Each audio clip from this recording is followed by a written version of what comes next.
السلام عليكم أصحاب تقالية ومركلي مقال عصب هدي أهرون ولا جوكتي وأكون مع سنتهاي مقال كنولا جراية سينا شير جراية سي أولو ذاكتان أصحاب تينا لايك تينا وحكونا هاي شير تينا وحكونا هاي انت أمانت جوجنا أدي كان سو جارسيسين وأكون مع سنتين مركلي أصحابتك عصب جنالك سو دوادا جنالك نو سبسكرايب جراية مقال كدا كي شيء لايك صار aragti hadaa qabtid commentiga noogu reeb caawa waxaan rabaa inaan idila wadaago arrin naxdin leh arrintaas oo ka dhacday xiriyaha qaxootiga ee xagar dheer waxayna ku dhacday gabar Soomaaliyeed ayadoo 2 asbuuc aroos ah ayuu ninkeedii si xun u garaacay bal ila daawada waraysiga laga soo qaaday gabadhaas horta boolisaana arrintii ku soo gaartay arrin maartay dadweynaha Soomaalida la xabisay waay oo maartay social media ama baraha bulshada maartay ku faaftay marka sidee wax u dhaceen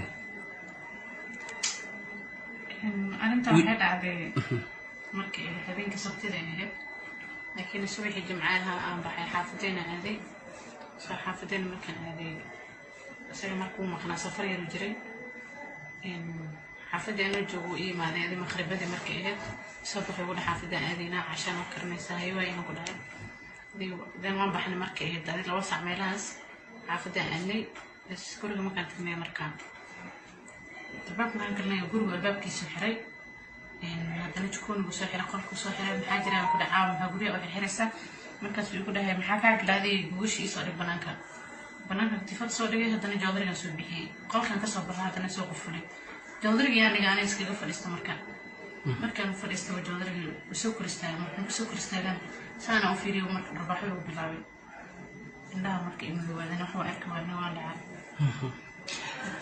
qisadana halkay ka dhacday Nairobi Mombasa Garissa qaxootiga halkay ka dhacday xagar dheer okay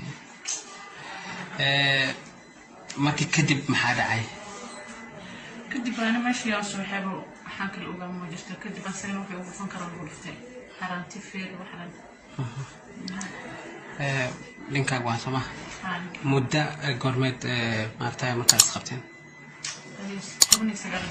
February 28 markii la dhigay Mars markii taariikh koowan joogay aroos baa ahayd haye Mars 19 waa kana arrintii hadda maxaa laga qabtay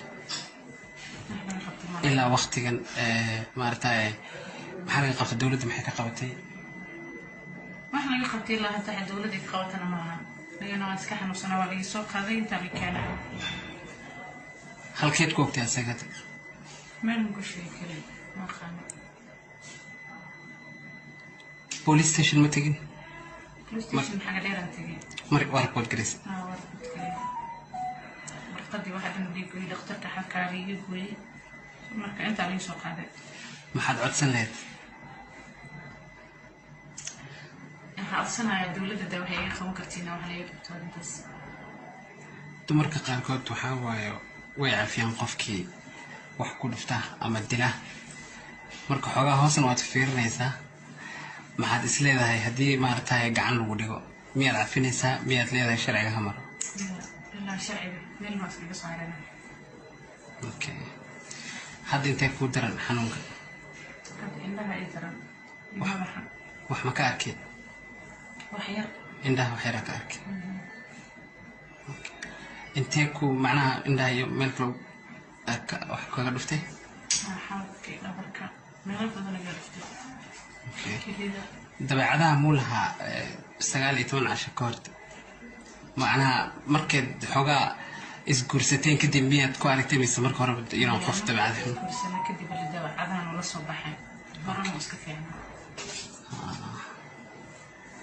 maxay ku dhayn dhakhtarinta meel ma ku jaban indhaha ilaa iyo yani ma waxa jugu ma qeyn laakiin ma ma jaban okay walaashay macaan dhibaatadan way ku soo gaartay way kugu dhacday marka waxba depression ha ka qaadin isku day sida adiga uga gudbi lahayd dhibaatada maanta ku soo gaartay gabdhaha yaryarka ah oo aan wali guursan waxaan kula talinayaa ha ku degdeginina guurka ka fiirsada ninka aad guursanaysaan iska soo baara ilaa backgroundkiisa iska soo baara ha ku degdegin guurkiisa hana u fududaynina nimanka guurka, waayo ninka haddii guurka loo fududeeyo oo aan wax qarash lagu xujeynin oo ninka uusan aroos kuu dhigin, uusan cidaada kaa doonanin, uusan qof uusan kaaga baqaynin, walaal garabkaaga joogana uusan ku ogeyn, ninka wuu kugu tumanayaa.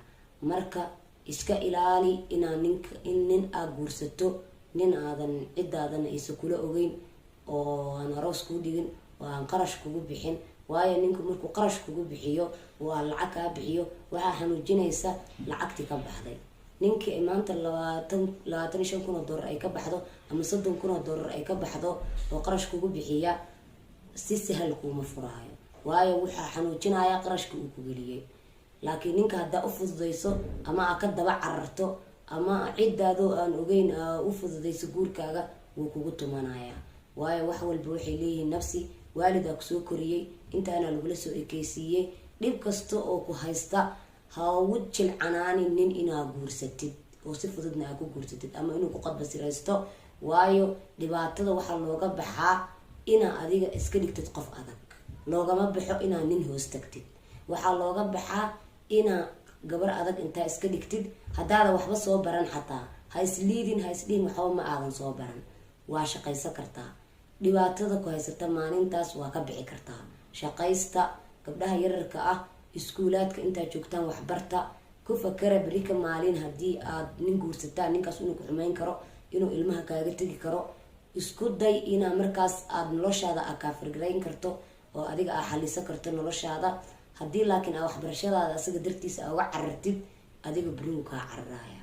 laakiin qof adag haddaad tahay oo aadan waxbarashadaada aa baratid oo aadan ka cararin oo aa dhamaysatid, guul ayaa gaaraysaa. nin walbo aa guursatidna adiga kuguma soo xadgudbi karo, waayo waxaa tahay qof waxbartay, waxaa tahay qof adag. haddaadan waxba baran xataa, gabdhaha aan waxba soo baran xataa ha isliidinina. ilaahay subxaana watacaala isku xira, shaqaysta. waa ka bixi kartiin dhibka waa ka bixi kartiin. dhibka nin bis loogama baxo. gabdha yaryaraa waxaa jiro waxay ku guursanayaan nimanka inay dhiban yihiin, inaysa waalidkood la noolayn, inay mataqaanaa ay ka raadsadaan ninkan inay ku helaan nolol. balse nimanka hadda jira way adag tahay nolol inay ku siiyaan, waayo asagaa wuxuu qaataa wax yarka uu qaato. waxaa laga yaabaa naag inuu qabo uu qarinayo oo adiga ku qariyo ku yirahdo waa ku qarinaa. ha ka ogolaanin inuu ninku qariyo. ha ka ogolaanin. ninku hadduu ku qariyo wuu kugu tumanayaa. haddii uu raqiis kugu helo oo aa isku jilcisid ama aa iska dhaadhicisid inaadan awood lahayn, ninka wuu kugu tumanayaa. ma fahamte?